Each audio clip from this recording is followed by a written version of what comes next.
Hola a todos, estoy de nuevo con vosotros para grabar un nuevo vídeo donde quiero compartir la información de las medidas que el gobierno ha adoptado para reducir los costes de pymes y autónomos en el tema de arrendamientos de uso distinto de vivienda, es decir, de locales de negocio.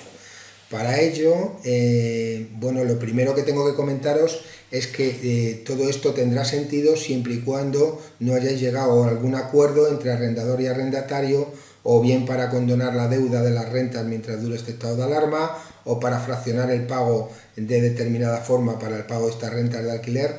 Solo en el caso de que no haya un previo acuerdo de las partes podréis ver y tendrá sentido lo que la norma que os voy a comentar ahora dice sobre este tema, ¿no?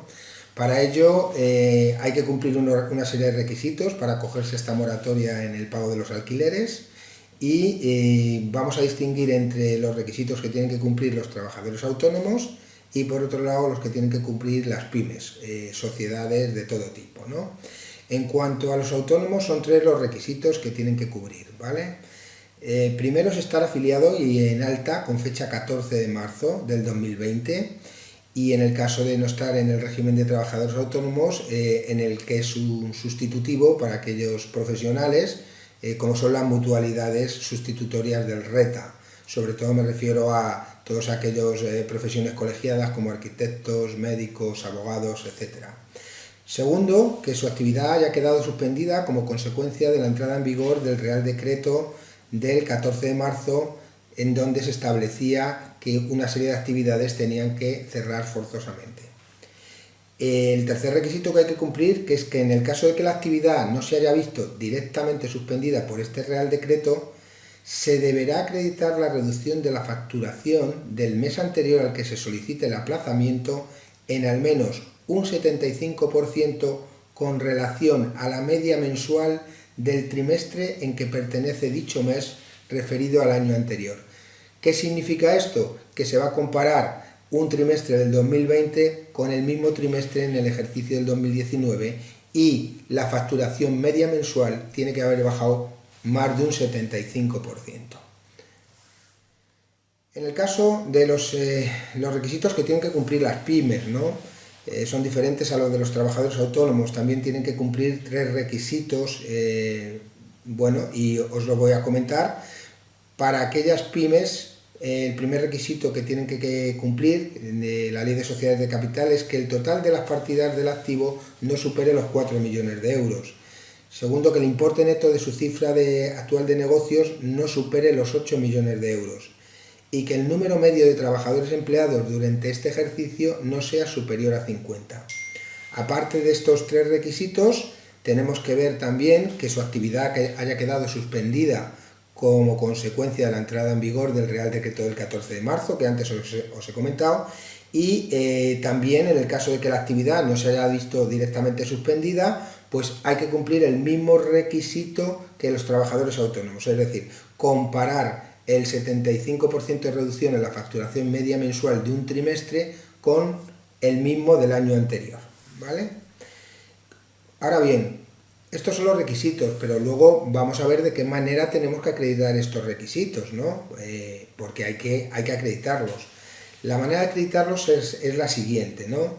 Primero, la reducción de actividad se acreditará mediante la presentación de una declaración responsable en la que, en base a la información contable de ingresos y gastos, se haga constar esta reducción de facturación en el 75%. En este caso, el arrendador que lo requiera, es decir, podrá pedir al arrendatario que le muestre sus libros contables de ingresos y gastos donde se acredita esta reducción de actividad. La segunda acreditación es que si la suspensión de actividad se acredita mediante un certificado del expediente por la agencia tributaria, es decir, o por el órgano competente de la comunidad autónoma. Esto es referido a todas aquellas actividades que han tenido que cerrar como consecuencia del Real Decreto del 14 de marzo. Ahora vamos a ver en qué supuestos, ¿vale?, están estos arrendamientos, ¿vale? Porque también aquí vamos a tener que distinguir entre arrendadores grandes tenedores, es decir, aquellos arrendadores que tengan más de 10 inmuebles, o aquellos arrendadores otro tipo de arrendadores que tengan menos de 10 inmuebles en su propiedad. En cuanto a los grandes tenedores, si el arrendatario es una persona física o persona jurídica, podrá solicitar al arrendador en el plazo de un mes desde la entrada en vigor de este Real Decreto, es decir, desde el 22 de abril, una moratoria en el pago del alquiler. Siempre recuerdo que no haya habido previo acuerdo entre las partes sobre una condonación o la moratoria de renta en otro sentido, ¿no? Esta moratoria en el pago de la renta se va a aplicar de manera automática. ¿Qué duración va a tener esta moratoria? El periodo de tiempo que dure el estado de alarma y sus prórrogas. Va a afectar a las mensualidades siguientes. Si el plazo fuera insuficiente, con el impacto en relación al impacto provocado por el estado de alarma, sin que pueda superarse en ningún caso los 4 meses. Es decir, nunca vamos a poder estar más de 4 meses aplazados para solicitar la moratoria.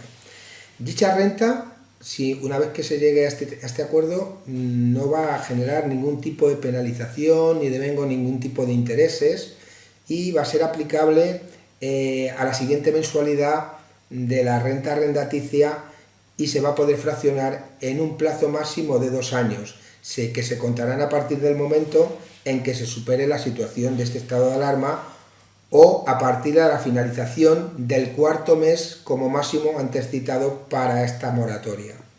Siempre hay que cumplir que todo este plazo de 2 años entendemos que es con la vigencia del contrato. Si el contrato de arrendamiento o cualquiera de sus prórrogas vence antes de estos 2 años, máximo plazo para la moratoria, tendrá que ajustarse esta moratoria al vencimiento del contrato. Vamos a ver ahora este mismo caso para los otros arrendadores que no sean grandes tenedores.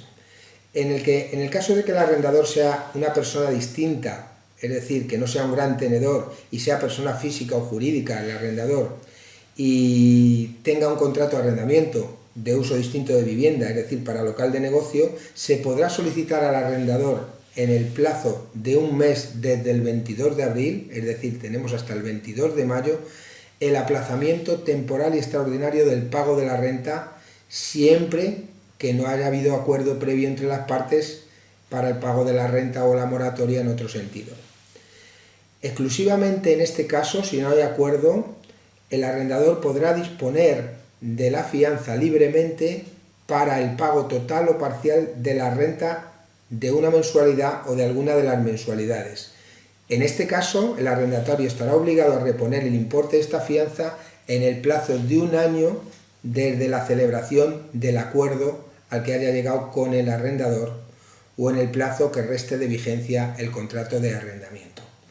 Sé que es un tema un poquito, un poquito escabroso, un poquito lioso, pero prácticamente lo que viene a decir es que hay que llegar a un acuerdo con el arrendador y en el caso de que no sea un gran tenedor, pues el arrendador no está obligado a llegar a ningún tipo de acuerdo en este sentido y por lo tanto esperaremos que haya algún tipo de ayuda también vía préstamo o vía ayuda a fondo perdido por parte del Estado o de las comunidades para poder hacer frente al pago de estas rentas en el caso de que los arrendadores pues no opten por llegar a ningún acuerdo con los arrendatarios. Hasta aquí el vídeo de hoy, espero que por lo menos a alguien le haya podido dar algo de claridad. Si creéis que esto le puede servir a algún otro empresario autónomo, os ruego que lo compartáis con él. Y en el caso de que os haya gustado la explicación, pues podéis darle like y también suscribiros a mi canal de YouTube, donde estaré intentando aportar aquellas informaciones de las novedades que se vayan produciendo en el futuro mientras estemos en este estado de alarma. Muchas gracias a todos y hasta el próximo vídeo.